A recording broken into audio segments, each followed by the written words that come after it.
Bonjour, je vous présente aujourd'hui un nouveau chapitre, toujours dans la série des sujets concernant des chapitres relatifs à la chimie.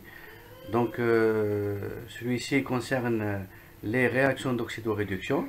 Donc nous allons voir brièvement quelques notions élémentaires et puis des exercices avec solutions.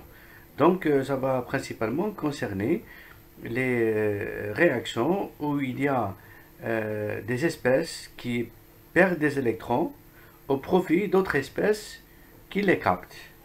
Et donc on aura deux types de réactions, des réactions d'oxydation correspondant à des pertes d'électrons et des réactions de réduction correspondant à des réactions de gain d'électrons.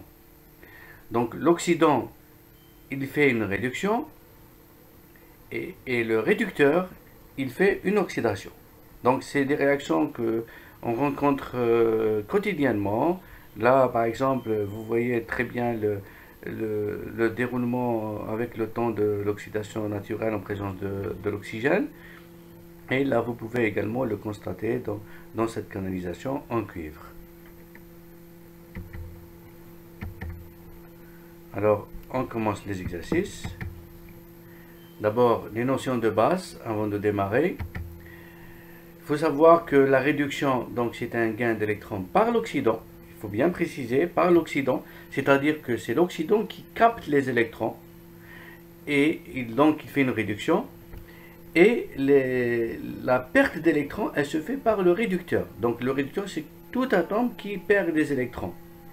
Il fait donc une réaction d'oxydation.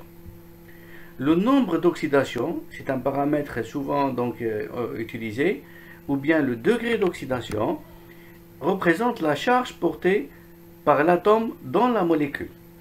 Mais pour cela, on prend comme référence généralement, sauf exception, l'hydrogène égale à plus 1 et l'oxygène égale à moins 2, c'est-à-dire la charge de l'oxygène dans une molécule égale à moins 2 et la charge de l'hydrogène égale à plus 1, excepté des cas particuliers. Et donc à partir de là, on peut déterminer les degrés d'oxydation d'autres atomes qui se trouvent dans d'autres molécules. Alors le nombre d'oxydation dans un couple, comment on l'interprète? Il a des valeurs. Le plus élevé correspond à l'oxydant. C'est-à-dire si vous avez un couple, par exemple Fe3+, Fe2+, ça veut dire que Fe3+, c'est lui l'oxydant, parce que c'est 3+, donc c'est le degré le plus élevé, et Fe2+, représente le réducteur. Voilà. Donc c'est très simple de distinguer l'oxydant du réducteur dans un couple. Pour équilibrer les demi-réactions, maintenant voilà, on passe aux réactions. Qu'est-ce qu'on fait? D'abord, on commence par ajouter des électrons à l'oxydant. Combien d'électrons on ajoute? On ajoute un nombre équivalent à l'écart entre le nombre d'oxydation de l'oxydant et du réducteur d'un même couple.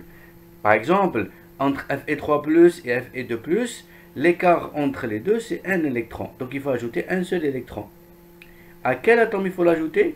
Il faut l'ajouter à l'oxydant, c'est-à-dire à celui qui a le degré le plus élevé. Donc on ajoute à Fe3+.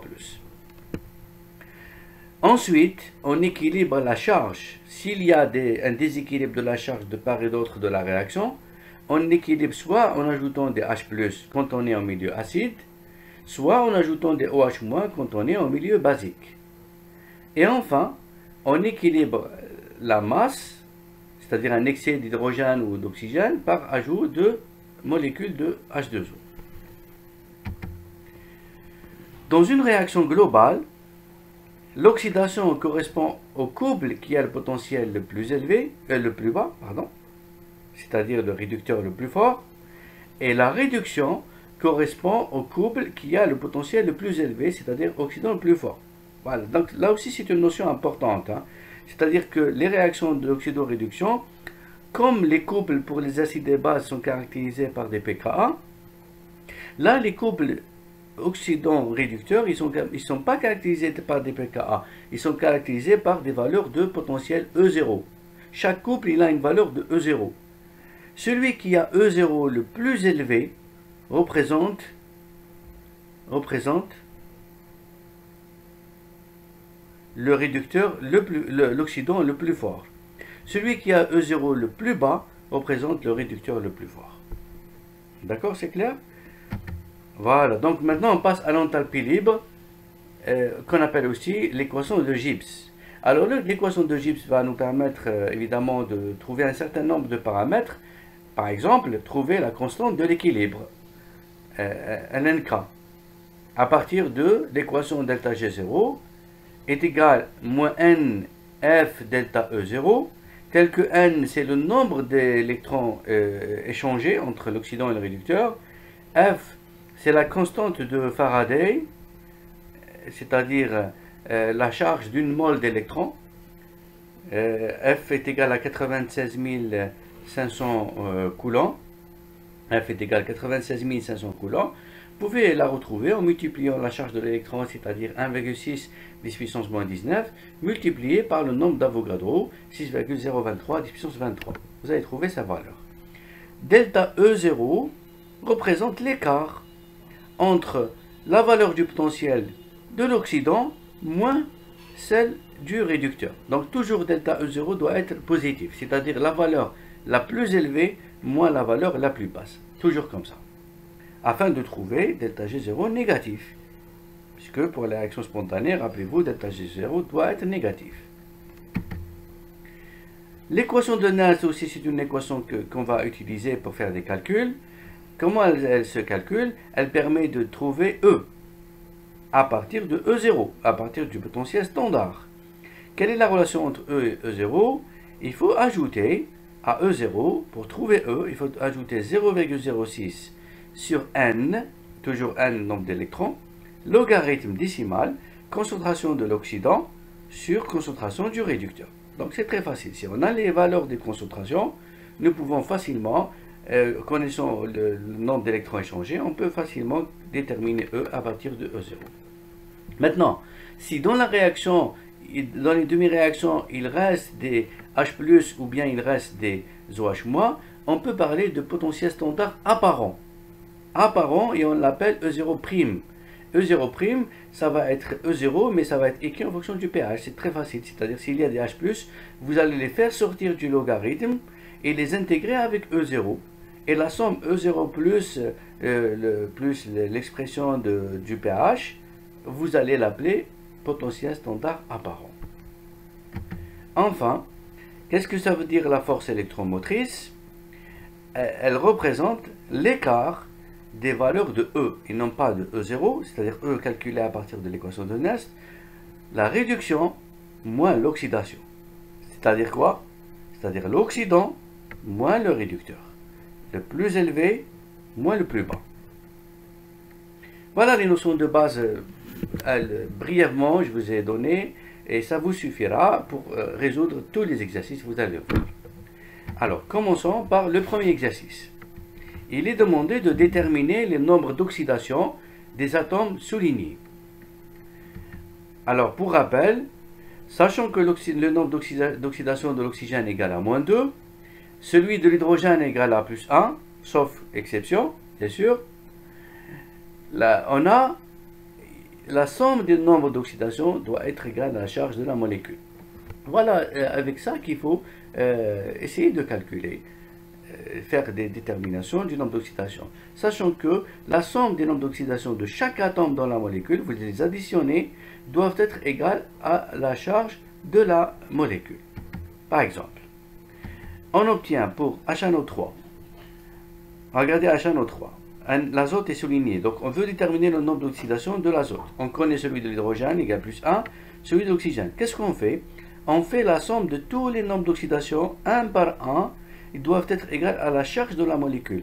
Quelle est la charge de la molécule? Elle est neutre, donc la charge elle est égale à 0.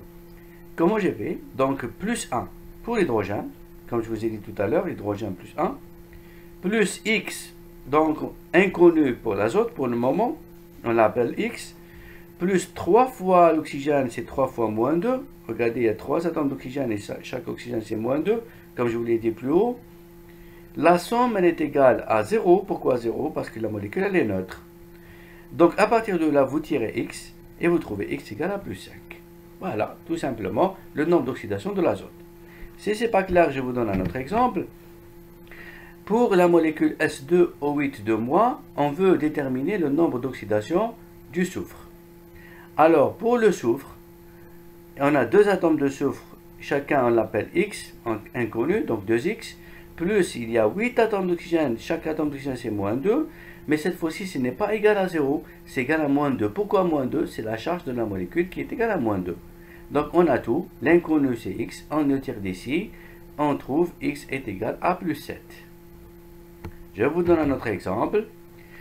Le manganèse dans la molécule MnO4-.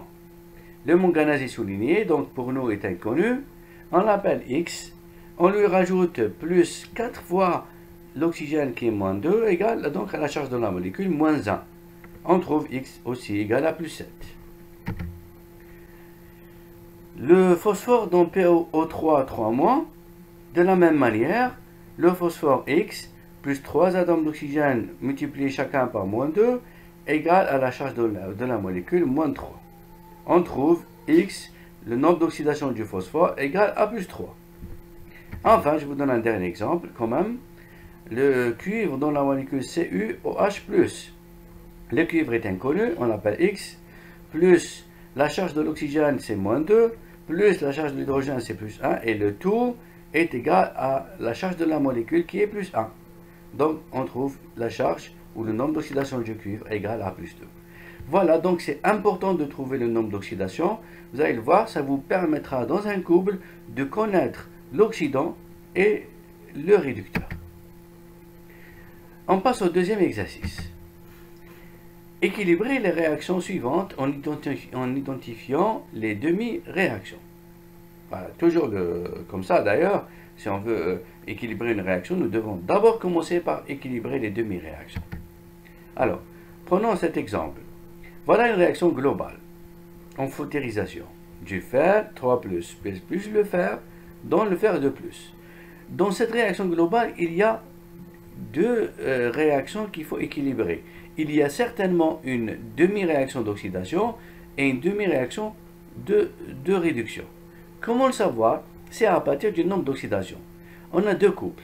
On a le premier couple Fe3+, Fe2+, et on a le deuxième couple Fe avec Fe2+. Comment savoir quel est le couple qui représente la réduction et celui de l'oxydation? Comme je vous l'ai donné au départ dans les notions élémentaires, pour ce couple, on compare les nombres d'oxydation. Pour le fer 3+, c'est plus 3, c'est directement la charge. Pour le fer, c'est 0, pour le fer 2+, c'est plus 2. Donc c'est clair. Entre le fer 3+, et le fer 2+, quel est l'oxydant, quel est le réducteur pour ce couple? L'oxydant, c'est celui qui a le nombre d'oxydation le plus élevé. Donc l'oxydant, c'est plus 3. Ça veut dire, puisque le fer 3+, c'est l'oxydant, donc il fait une réduction. Voilà, regardez, c'est une réduction. Le fer 3+, il fait une réduction pour obtenir le fer 2+. Pour l'autre couple, le fer avec le fer 2+, le fer c'est 0, le fer 2+, il a plus 2, donc le nombre d'oxydation il est plus bas pour le fer. S'il est plus bas, donc c'est une réaction d'oxydation, c'est-à-dire que c'est un réducteur. Le réducteur, il a le plus bas, l'oxydant, il a le plus élevé. Donc c'est une oxydation, ça veut dire que le fer donne Fe2+, et on équilibre. Comment équilibrer? On ajoute l'écart d'électrons. Entre le fer et le fer 2+, l'écart d'électrons c'est 2+, c'est 2 électrons. À quel atome il faut les ajouter? À l'oxydant. Pour ce couple fer 2+, l'oxydant c'est celui qui a le nombre d'oxydation le plus élevé, c'est le fer 2+. On l'ajoute toujours à l'oxydant. Comme ici, entre le fer 2+ et le fer 3+, on a ajouté un électron. À quel atome? On l'a ajouté au fer 3+. Regardez, fer 3+, plus un électron. On l'ajoute toujours à l'oxydant. Maintenant, on équilibre la réaction globale en additionnant les deux demi-réactions. On fait l'addition de manière à éliminer les électrons. Pour éliminer les électrons, on a dans cette deuxième réaction, on a 2 électrons. Dans la première réaction, on a un seul électron. Qu'est-ce qu'on fait? On va multiplier la première réaction fois 2. Et on fait la somme. Voilà, en multipliant fois 2, on aura donc la réaction globale correspondant à le fer 3+ fois 2 plus le fer, je reviens, voilà, donc je suis revenu, Donc là, j'ai affiné, j'ai mis 2. Donc voilà, on multiplie Fe3 plus fois 2, on obtient 2 Fe3 plus Fe. Voilà, les réactifs donnent 3 fois Fe2 plus. On a équilibré donc la réaction.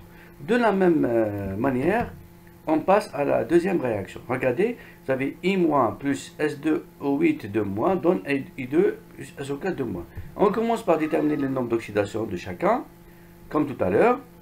L'iode c'est moins 1, le soufre c'est plus 7, l'iode ici c'est 0, et le soufre ici dans cette molécule c'est plus 6.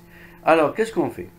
Entre moins 1 et 0 pour l'iode, l'oxydant donc c'est 0, c'est l'iode, et I- c'est le réducteur. Donc puisque I- c'est le réducteur, donc il fait une oxydation. Voilà, c'est écrit, une oxydation. Puisque le premier couple il fait une oxydation, forcément le deuxième couple il va faire une réduction, et nous pouvons le confirmer par les nombres d'oxydation. Donc très facile de distinguer entre l'oxydant et le réducteur. Alors, en équilibrant la réaction, comment? En ajoutant des électrons. Comme ici, entre moins 1 et 0, c'est un seul électron. Comme il y a deux atomes d'iode, donc on ajoute deux électrons. S2O8 de moins vers SO4 de moins. C'est le passage de plus 7 à plus 6. De plus 7 à plus 6, il y a un seul électron par soufre. Comme il y a deux atomes de soufre, on a multiplié par 2, donc c'est deux électrons. Donc il y a deux électrons dans la première réaction, il y a deux dans la deuxième réaction, on n'a pas besoin de multiplier. On additionne les deux réactions. En additionnant, on va éliminer les électrons et on obtient S2O8 de moins plus 2 I- donne 2 SO4 de moins plus I2.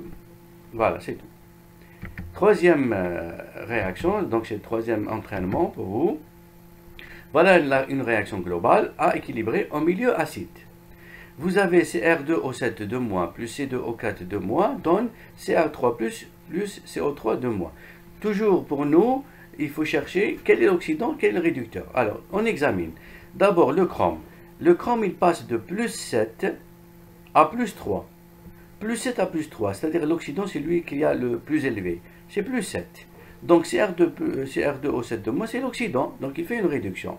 Comme Cr2O7 de moins, il fait une réduction, donc l'autre, C2O4, il va faire une oxydation. Voilà, c'est tout. Il faut faire ça. Une fois que vous faites ça, après le reste c'est facile, il faut juste équilibrer par l'écart d'électrons. Par exemple, pour le chrome, combien est l'écart d'électrons? Regardez, de plus 6 à plus 3, il y a 3 électrons. Par chaque atome de chrome, il y a 3 électrons. Comme il y a 2 atomes de chrome, donc on multiplie ici par 2, donc 3 électrons par chrome, donc 6 électrons, regardez, qu'il faut ajouter pour passer de Cr2O7 de moins à Cr3+. Après quoi, on vérifie les charges. Quand vérifions les charges, on voit qu'il y a les charges négatives, il y a 6 plus 2, ça fait 8 charges négatives, alors qu'ici, il n'y a pas de charges négatives, il y a plutôt des charges positives. Il y a 6 charges positives, donc la réaction est complètement déséquilibrée. Voilà pourquoi on a ajouté les H+, on a ajouté 14 H+. Quand maintenant vous vérifiez les charges, vous avez 14 plus et 8 moins. L'écart c'est 6 plus. 6 plus et 6 plus ici, donc c'est équilibré. Après on équilibre les hydrogènes. Comme il y a 14 H+, ça veut dire qu'il y a 14 atomes d'hydrogène. 14 atomes d'hydrogène, ils sont équilibrés par 7 molécules d'eau, 7 H2O. Et si on fait comme ça, même l'oxygène il s'équilibre automatiquement. Regardez, il y a 7 O ici et 7 O dont Cr2O7 de moins. C'est tout. Donc on a fait l'équilibre de la demi-réduction. Pour la demi-oxydation, pareil, on fait exactement de la même manière. Le nombre d'électrons pour passer de C2O4 de moins à CO3 de moins, c'est l'écart entre plus 3 et plus 4. L'écart entre plus 3 et plus 4, c'est un seul électron par carbone. Comme il y a 2 carbones, donc ce sera 2 électrons. Après, on vérifie les charges, donc on ajoute 4H+, pour neutraliser les charges négatives et positives. Et comme on a ajouté 4H+, il faut donc ajouter 2H2O. Après quoi, on additionne les deux demi-réactions en veillant à éliminer les électrons. Il faut qu'il y ait le même nombre d'électrons. Comme ici, il y a 6 électrons et il y a dans la deuxième réaction 2 électrons, ça veut dire qu'il faut multiplier la deuxième réaction fois 3. Comme ça, on aura 6 électrons. 6 électrons dans l'oxydation et 6 électrons dans la réduction. Si vous additionnez les deux, vous allez éliminer les électrons et donc vous allez obtenir la réaction globale qui est écrite ici. Allez, on passe à la réaction dernière. Le manganèse MnO4- donne MnO4 2- et le I2 donne IO3-. Quel est l'oxydant, quel est le réducteur? Toujours de la même manière, cette fois-ci au milieu basique. Alors, MnO4- c'est plus 7. Vous savez déterminer le nombre d'oxydation. Je vous ai montré dans le premier exercice. Revenez au premier exercice pour le voir. Et ici, c'est plus 6. Donc, plus 7 est plus grand que plus 6. Ça veut dire que c'est MnO4- qui est l'oxydant. Et donc, c'est lui qui fait la réduction. Ben voilà, on n'avait pas tort. Ensuite, l'iode, c'est 0. Et l'iode IO3- c'est plus 5. 0, c'est plus petit que plus 5. Donc 0, c'est le réducteur. Donc, il fait une oxydation. Et on équilibre. Cette fois-ci, on va essayer d'équilibrer au milieu basique. Par exemple, I2 donne IO3-. Comme l'écart d'électrons est égal à 5 par atome d'iode, pour les deux atomes d'iode, donc ça va être 10 électrons. 10 électrons, il faut les ajouter à l'oxydant, bien sûr. Et l'oxydant, c'est IO3-, parce que c'est lui qui a le nombre d'oxydation le plus élevé. Plus 5 est plus élevé que 0. Donc on lui ajoute 10 électrons. Après, pour les charges, il y a 10 et 2-, ça fait 12-. Donc on ajoute 12 OH-.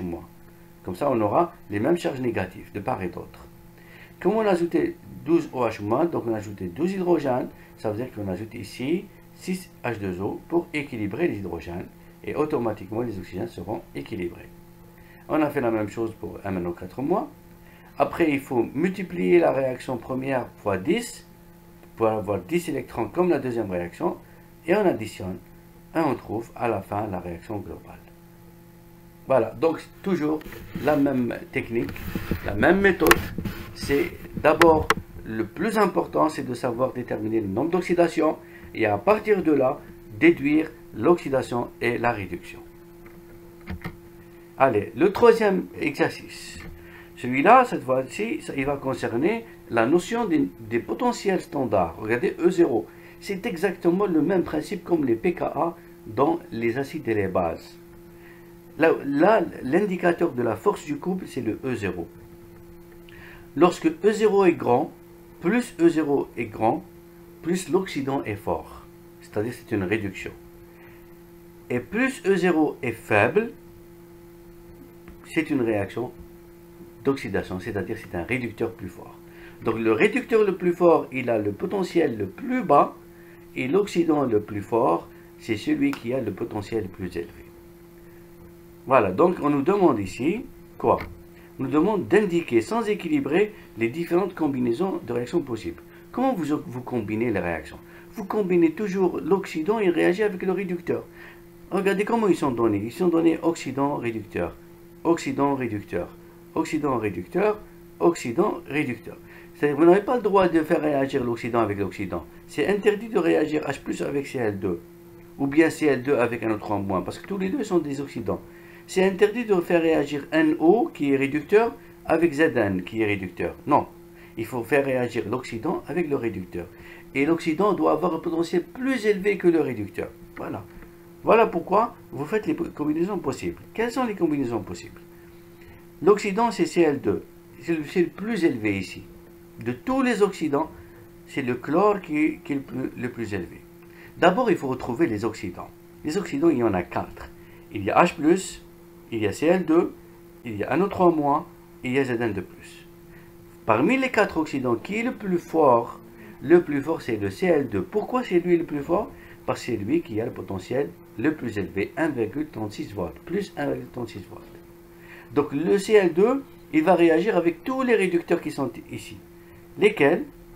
Il va réagir avec H2, il va réagir avec NO, il va réagir avec Zn pour donner Cl-. Voilà.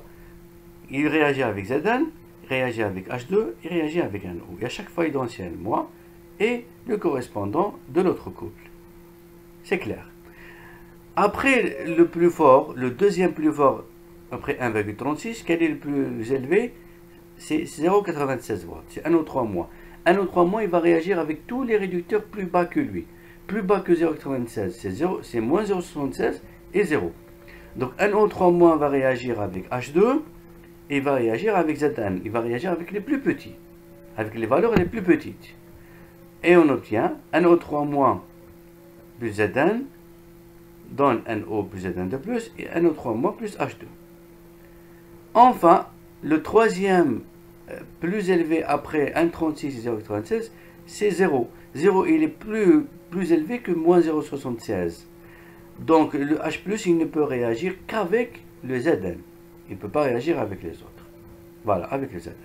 Voilà, je vous ai donné donc toutes les combinaisons possibles. À part ça, les autres, elles ne sont pas permises. Elles sont interdites, elles sont fausses. Allez, on passe à la deuxième question. Quelle est la réaction la plus spontanée? Là aussi, c'est une question intéressante. Pour savoir quelle est la réaction la plus spontanée parmi toutes les réactions que je vous ai données tout à l'heure, toutes les combinaisons possibles, laquelle qui est la plus spontanée? Eh bien, la réaction la plus spontanée est celle où la variation de l'énergie libre négative est la plus basse. N'est-ce pas? Toujours delta G doit être négatif. Ce qui correspond à l'écart du potentiel standard le plus grand. C'est-à-dire qu'il faut que l'écart E0 le plus grand. C'est quoi l'écart E0 le plus grand? C'est-à-dire que vous prenez les deux couples, celui qui a le E0 le plus élevé, moins celui qui a E0 le plus bas. N'est-ce pas? Et celui qui a E0 le plus élevé, moins celui qui a E0 le plus bas, le plus élevé c'est 1,36, le plus bas c'est moins 0,76. Voilà donc les deux couples qui vont réagir. Comment ils vont réagir ces deux couples?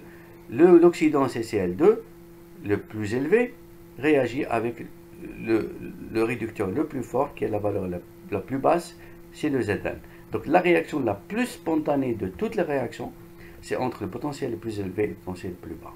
Le potentiel le plus élevé nous donne l'oxydant le plus fort, et le potentiel le plus bas il nous donne le réducteur le plus fort. Et donc voilà comment on obtient la réaction probable entre les deux. L'oxydant le plus fort c'est L2, le réducteur le plus fort c'est Zn. Et voilà la réponse. Troisième question, équilibrer et calculer l'enthalpie libre standard de la même réaction. Voilà, donc Cl2 plus Zn de 2Cl- plus Zn de plus, voilà la réaction, elle est donc équilibrée. Comment on calcule delta G0? Je vous ai donné l'équation, c'est celle-là, delta G0 égale moins N fois F fois delta E0. Alors, application directe, F c'est le Faraday égale 96 500. Alors, il y a deux électrons qui sont échangés entre les deux. Regardez, par exemple, Zn, pour passer à Zn de plus, il y a un écart de 2 électrons. Ces deux électrons sont ceux qui sont captés par le chlore. Donc, N égale à 2 fois 96 500 fois l'écart. L'écart entre les valeurs des potentiels, les E0, toujours le plus élevé moins le plus bas. 1,36 moins le plus bas, c'est moins 0,76. On trouve donc delta G0 négatif, moins 409,16 kJ. Voilà la valeur la plus basse. Enfin, la dernière question. En déduire la valeur de la constante de l'équilibre, la plus probable, donc toujours pour la même réaction. Eh bien, il y a une autre équation intéressante qu'il faut connaître. Delta G0, il est non seulement égal à moins NF delta E0, mais il est aussi égal à moins RT lnk. On a vu cette équation dans le chapitre des équilibres chimiques. R, c'est la constante des gaz parfaits. T, c'est la température. K, c'est la constante de l'équilibre. Donc, on trouve lnk est égal, en combinant l'équation, NF sur RT. On a NF delta E0, on a déjà calculé, c'est moins 409,16, divisé par R égale 832 et température 298. On trouve lnk égale 165, donc K est égal à l'exponentielle de 165 est égal à 467 10 puissance 71. C'est tout. Enfin, le dernier exercice, c'est le quatrième. Il concerne cette fois-ci la dernière chose qu'il faut connaître dans ce chapitre, c'est la pile électrochimique. Comment construire une pile? C'est très facile là aussi. On va la voir ensemble étape par étape. Soit le système de la pile suivante. Ag plus Ag, vous avez E0 égale 0,80 volts. Et Ni2 plus Ni, vous avez E0 égale à moins 0,25 volts. Déjà, le fait de voir les potentiels, vous avez beaucoup de renseignements. Les potentiels, qu'est-ce qu'ils vous indiquent? Ils vous indiquent que la valeur la plus élevée, c'est 0,80. c'est-à-dire elle correspond à l'oxydant le plus fort. Donc elle correspond à la réduction. Donc ce couple, il fait une réduction. Et donc ce couple, il fait une oxydation. N'est-ce pas? Celui qui fait une réduction, c'est-à-dire c'est l'oxydant le plus élevé. Maintenant, dans une pile, il y a un pôle positif, il y a un pôle négatif. Comment le savoir? C'est selon les valeurs de E0. Tout simplement. E0 le plus élevé, c'est le pôle positif, et E0 le plus bas, le moins élevé, c'est le pôle négatif. C'est pas parce qu'elle est la valeur négative, non. Même si elle n'était pas négative, E0 le plus bas, la valeur la plus basse, correspond au pôle négatif. Voilà. D'après les potentiels standards, le pôle positif correspond à l'électrode d'argent, car c'est le potentiel le plus élevé. Donc c'est facile de le savoir. Le potentiel le plus bas est celui du couple du nickel correspondant à l'électrode négatif. Voilà comment on construit une pile. Il y a donc le métal et la solution. Il y a le Ni et le Ni de plus. Voilà, Ni de plus. Le solide, c'est l'électrode, et la solution, c'est Ni de plus. Idem pour l'argent, le solide, c'est Ag, c'est l'électrode, et la solution, c'est Ag+. Ils sont donc séparés. Alors, comme je vous ai dit, le pôle positif, c'est le potentiel le plus élevé, 0,80 volts. Et le pôle négatif, c'est le potentiel le plus bas, donc c'est le nickel. Alors, comme on a vu les potentiels, on a dit tout à l'heure que lorsque le potentiel c'est le plus élevé, c'est une réaction de réduction. Et réduction, c'est quoi? Elle capte les électrons. Alors, regardez, capte les électrons, regardez la flèche. Ce couple, il capte les électrons. Et donc, ce couple, il fait une réaction d'oxydation. Il perd les électrons. C'est tout. Et voilà le sens de déplacement des électrons. Le pont salin qui est ici, il assure, lui, le déplacement des ions. Les ions pour neutraliser les charges. Voilà, c'est tout. Donc, l'oxydant le plus fort, c'est Ag+, puisque c'est l'oxydant, il fait une réduction donc, à la cathode. Voilà la réduction. Donc, l'oxydant, il capte l'électron. Ag+, plus un électron donne Ag. Le réducteur le plus fort, c'est le nickel. C'est une oxydation à l'anode. Et l'oxydation, ça veut dire qu'il perd l'électron. Celui qui a le potentiel le plus bas, il perd. Celui qui a le potentiel le plus élevé, il capte. Pour assurer le déplacement des ions, un pont salin est placé entre les deux compartiments, comme je vous ai dit. Les électrons seront transportés par un fil électrique branché à un voltmètre. Le voltmètre, il va vous indiquer la différence des valeurs de potentiel entre l'oxydant, entre E de l'oxydant et E du réducteur.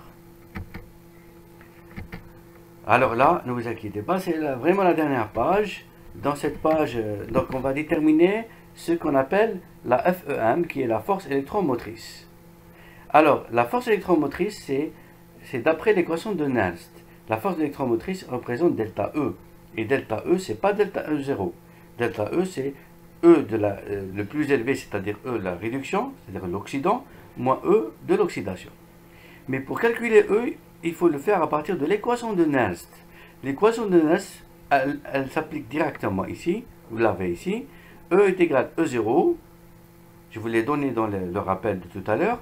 E est égal à E0 plus 0,06 sur n, le nombre d'électrons, logarithme décimal, concentration de l'oxydant sur concentration du réducteur que vous avez déjà dans l'exercice.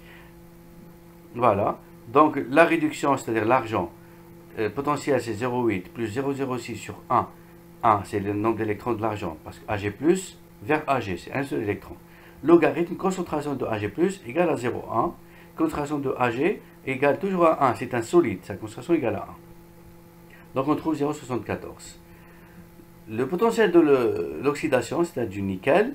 Le nickel, E0 égale 0,25, moins 0,25, plus 0,06 sur n, le nombre d'électrons pour le nickel, c'est Ni de plus, donne Ni, donc c'est 2 électrons.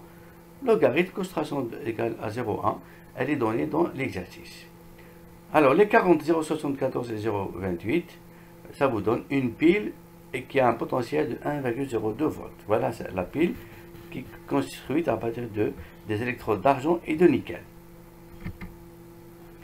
Dernière question, calculer la constante de l'équilibre lorsque la différence de potentiel dDP s'annule. C'est lorsque delta E égale à 0.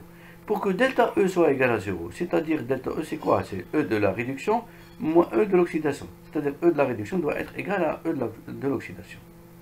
Voilà la réaction globale. Quand vous faites cette réaction globale, vous l'écrivez, c'est-à-dire vous équilibrez la réaction, vous faites les produits sur les réactifs. Et dans les produits sur les réactifs, nous avons Ag c'est un solide et nickel c'est un solide, ils ne rentrent pas dans les calculs. Ils ont la concentration égale à 1, rappelez-vous, comme on a vu dans le chapitre des équilibres. Le solide ne rentre pas dans le calcul des concentrations. Donc on obtient Na2+ sur Ag plus au carré. Voilà, il faut faire sortir ça. Ce rapport, il faut le faire sortir en faisant l'égalité E réduction égale E oxydation. Alors, cette E de réduction, vous l'avez vu plus haut, et le E de l'oxydation, vous l'avez vu plus haut. Il faut laisser Ag plus et Na2+. Il faut les faire sortir en faisant l'égalité. Donc, on combine les deux réactions.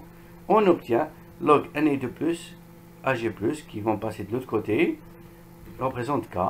Et l'application numérique, vous avez tout, ça vous donne K égale 10 puissance 35. Voilà la constante de la réaction. Voilà, donc je vous ai tout donné concernant ce chapitre d'oxydoréduction, les différents types d'exercices.